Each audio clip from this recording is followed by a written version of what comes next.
Hello guys, আশা করি সবাই ভালো আছেন। আবারও আপনাদের মাঝে একটি ব্লগ ভিডিও নিয়ে আসলাম। আজকে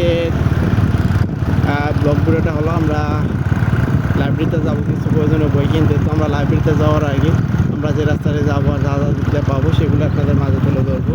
তো আমরা যাওয়ার পথে দেখতে পারতেছি এপাশে অনেক সুন্দর একটি আপনারা দেখতে পারতেছি স্কুল, আর স্কুলের সাইডে আমরা আবার দেখতে পারতেছি যে খুব সুন্দর করে তারা অনেকগুলা ফুলের গাছ লাগিয়েছে। তো রাস্তার পাশেই আমরা দাঁড়ানোর পর দেখতে পারতেছি এদিকে একটি সিএনজি গাড়ি নীল কালার, সেই সিএনজিটা আমরা দেখতে পারলাম। অনেক স্পিডে কিন্তু সে চলে গেল। আর নিচের দিকে দেখতে পারতেছেন কত সুন্দর করে মেশিনের সাহায্যে তারা ধান মাড়াইয়ের কাজ করতেছে। আপনারা দেখতে পারতেছেন মেশিনের সাহায্যে অনেক স্পিডে কিন্তু সেই ধান মাড়াইয়ের কাজগুলো তারা করতেছে। আর এখানে একটি খেলার মাঠ আমরা দেখতে পারতেছি, মাঠে কিছু গরুও দেখতে পারলাম। অনেক সুন্দর করে কিন্তু খাবার সংরক্ষণ করতেছে।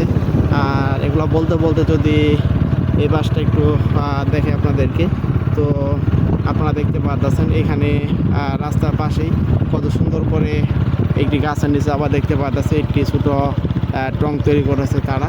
তো সামনের দিকে আবার দেখতে পারতেছে একটি গাড়িতে কিন্তু বিশাল বড় একটি বস্তা। তো তারা বাড়ি বাড়ি ঘুরে ঘুরে কিন্তু পুরাতন যে ভাঙা জিনিসগুলো আছে এগুলো তারা কিনে থাকে।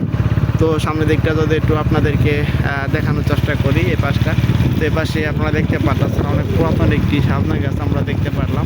আর সেই গাছের পাতায় কিন্তু তেমন একটা নাই বললেই চলে। তো সামনের দিকে আবার দেখতে পারতেছি যে রাস্তার দুই পাশে বিশাল এরিয়া নিয়ে আপনারা দেখতে পাচ্ছেন যে লাল সাদা কালার মিলে রং করে একটি করে প্লেয়ার 2.5 থেকে 3 ফিট পর পর আপনারা দেখতে পাচ্ছেন যে ঘিরে রেখে দিয়েছে। তো আপনারা এতক্ষণ পর্যন্ত যারা আমার ব্লগ চ্যানেলে ব্লগ ভিডিওটা দেখলেন তাদেরকে অসংখ্য ধন্যবাদ।